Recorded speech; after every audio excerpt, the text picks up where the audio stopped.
So today, the world lost another visionary, another brilliant person, just someone else who has rocked our world. This morning we learned that Anthony Bourdain, the world's favorite traveling chef and storyteller, and just really cool guy overall, took his own life.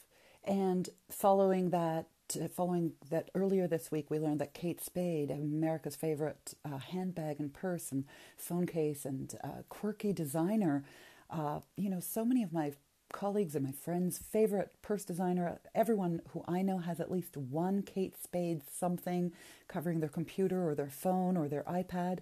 We've lost some of the greats. And here's what some of us who work in that field of mental health and ending that mental health stigma are really coming to terms with. We've heard so much about other celebrities and the battles that the ailments that they battle, the challenges that they have. We've heard of Lance Armstrong with his testicular cancer and how he overcame that, and Selena Gomez's struggle with lupus, and of course Wayne Dyer with his leukemia. We were all on board for that, and we were cheering them on and looking for solutions around that. Even Oprah coming out with her memories of having had sexual abuse in her childhood. We're ending stigmas in so many places. People are willing to talk and not be seen as a victim or not be seen as something that would be pitied or that they're incapable or they're handicapped. So we're breaking so many stigmas around the world of things that we used to not talk about. I mean, even testicular cancer, we're willing to talk about that.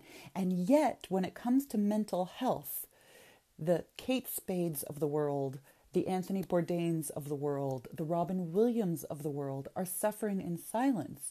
So what is it going to take, and what is this catalyst now of having so many shocks in our system going on? It's actually a wake-up call for us. What are we willing to take and make ourselves aware of, and to destigmatize this notion that somehow mental health is somehow an imbalance that we can just control, or that we should keep silent if we can't control it.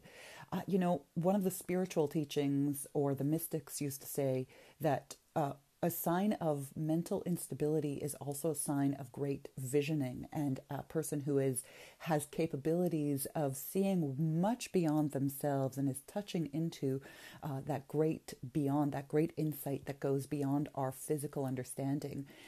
What is that then, this world that has people feeling so outside, so alone, so not understood in everything that they see, despite all the wealth and all the celebrity, everything that they've all the acclaim that they've reached because of all those visionary insights?